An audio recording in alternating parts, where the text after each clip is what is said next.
Let's fly. Rainy day is temporary. The sun shining through is just a cloud.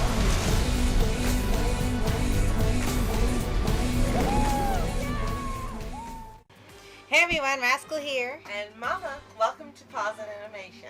Today we're covering one of the last animated films that released in 2023, Migration. This new movie from Illumination is about a family of ducks who migrate south of the winter for the first time. And this movie started out tough at the theaters because no one was sure how a plot like that was going to be interesting, but much to everyone's surprise, including ours. Not only did it turn out to be great, but it also beat out Wish at the box office. What? Before we start, be sure to like, subscribe, click occasionally some future podcasts and want to pause videos. Yes.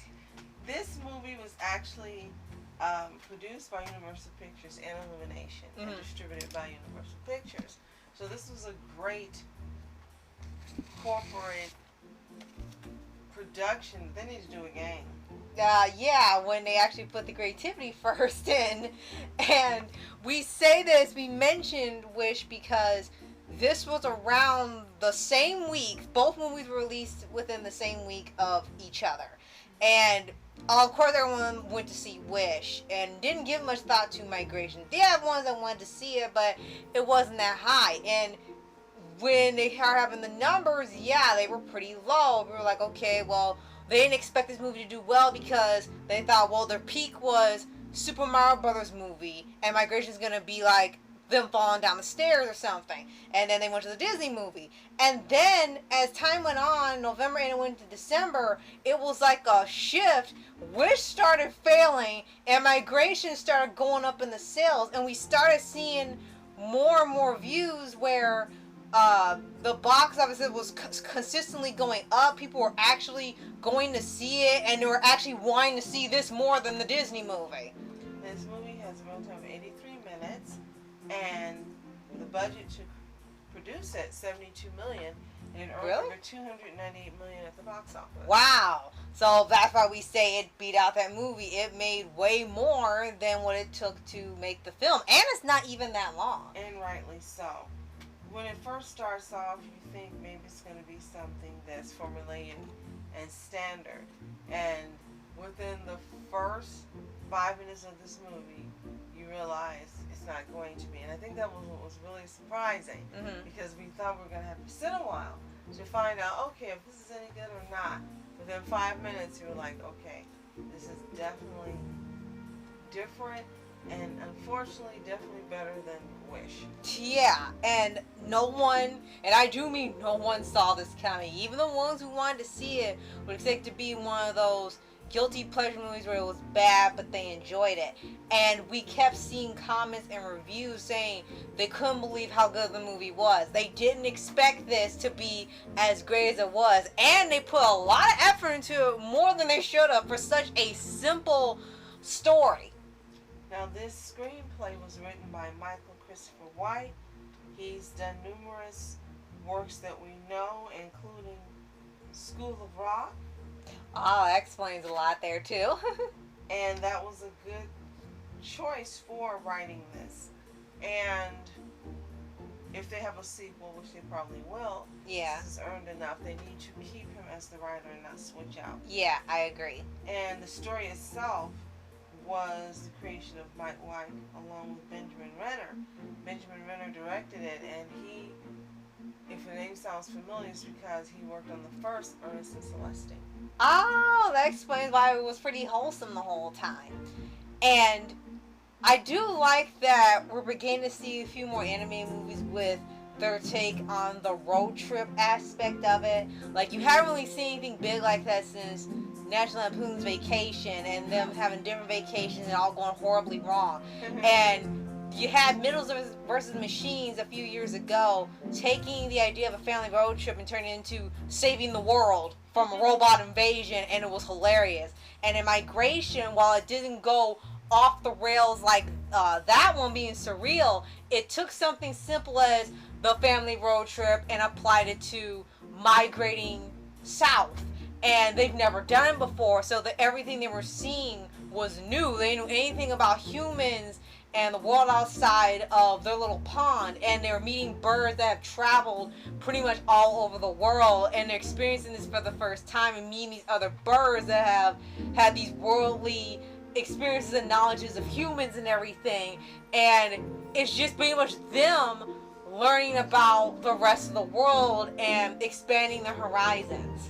Now let's talk about the voice cast, which really helped to make this movie fantastic. Yes. You had Kamal Nanjiani as Mac Mallard. Who's the dad, right? Yes. Okay. Elizabeth Banks as Pam Mallard.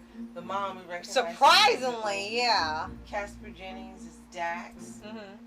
Tracy Gazal is Gwen Mallard. Actual kids. And I want to mention that right from the beginning, each voice actor voiced multiple characters. So I'm only mentioning the main one. Okay. Danny DeVito was Uncle Dan. Yes. He was perfect. It was so funny. Yes, Keegan Michael Key is Delroy. And he was a Jamaican Scarlett McCaw. Right. Locked away in a restaurant. So you knew it was a little bit of a shout out to Rio, just made him red instead of blue. Definitely. Aquafina is Chump. And she was a one-footed pigeon in New York City. Okay. Carol Kane is Aaron, who is a great blue heron. David Mitchell as Yan, American pecan. And Isabella Merced as Kim, a blue-winged teal duck.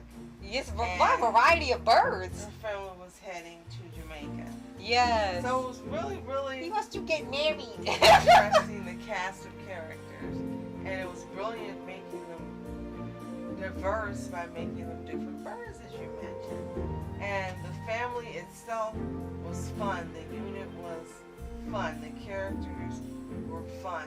I really liked that each one also had personality. Right. You just want to see Daddy Bird, Mama Bird, Kid Birds, throw them in, follow a trope, get the movie done, it's Right. over. Each character had a personality. Each character felt developed. Yes. And all of the family, the entire family, all four of them, had character growth by the end of the movie. That's true. And especially the biggest one that was the focus was the dad. And his thing is that he was very overprotective of the entire family, not just the kids, but the wife and I think that's his brother. I think Uncle Dan's his brother. And he was protective of them, didn't want them to get hurt. Even when the movie starts out, he thinks if they leave the pond, they're going to get eaten by wolves, they're going to get attacked or something, so he keeps them there, and that's why they've never migrated and traveled. They stayed there in the winter and just had to keep warm. They didn't even travel when it got cold. So when it gets to by the end of the movie, he's finally understanding why it was important for them to all travel and leave the nest for a while so they would see the world and they would grow together as a family. And I think that's another thing why the movie did so well. It really was a family movie. Definitely. It was short, but it was sweet, and it was really about a family unit of ducks all working together.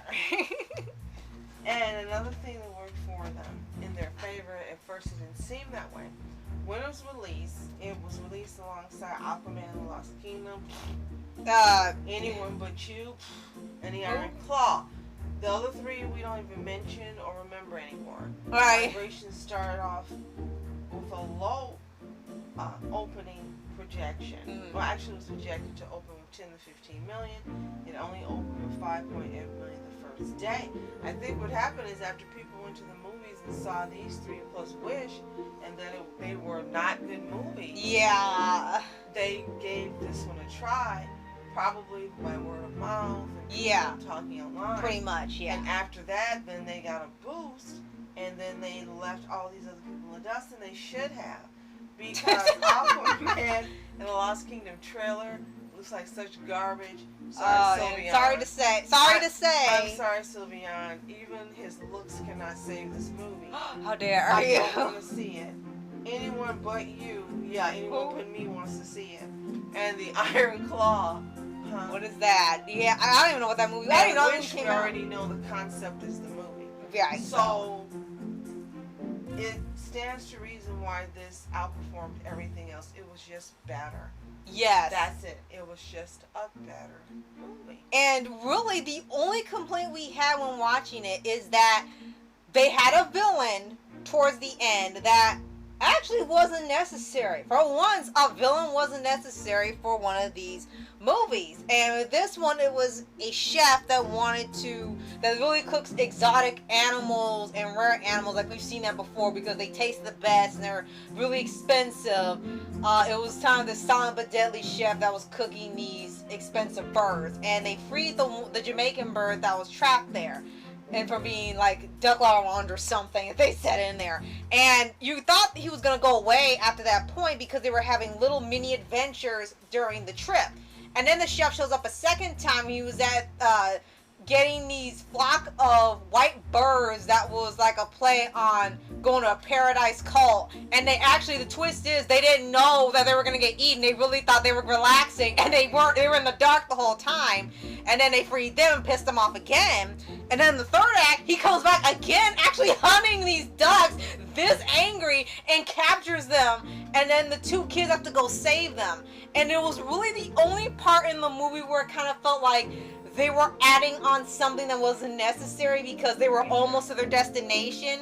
They didn't need a villain. Them running into him, freeing the bird was enough. Even freeing the other birds from getting eaten was fine. But him come back a third time to be the big bad villain at the end, felt like it wasn't necessary, because after they're finished, they go right back to the feel good stuff and they make it to their destination. So it was really the only thing that wasn't necessary. So if you're watching it on DVD, you can actually just skip that part. Kinda, like yeah. It doesn't exist, and go straight past the rest of the movie, and then it's the perfect movie. Another thing this movie did is prove that Disney was a liar. Especially animated movies would still be appreciated. This movie was gorgeous. Yes. And it was so beautiful to look at, and it was lush and colorful. Right. Wish decided 2D animation was not worth making. It wasn't profitable and couldn't work. It's too well, limiting. Guess what? You were proven wrong. Right. Terribly wrong. Because they had it in the beginning of the movie. Yes.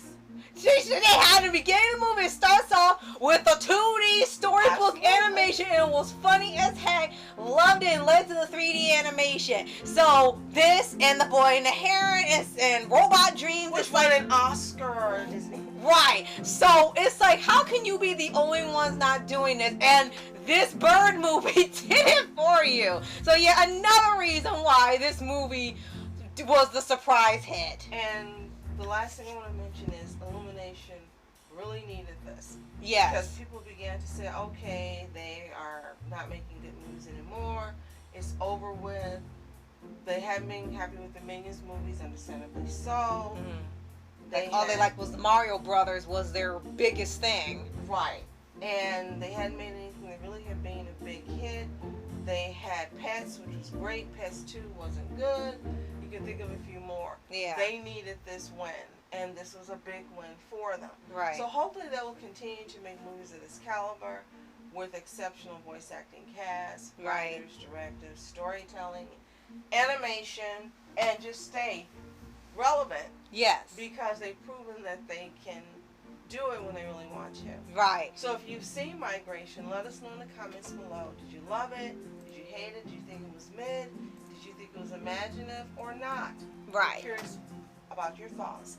If you haven't seen it, what streaming service is it on? Peacock right now as of recording this. And is it available to purchase? Yes, on DVD and digital. So do one or the other. Watch it, come back, tell us what you think. And if you haven't already, subscribe for updates and weekly videos for your anime series, anime shows, and all things animation. Thank you so much for joining us, subscribing, sharing our videos. We appreciate you more than you know. And as always, You are special.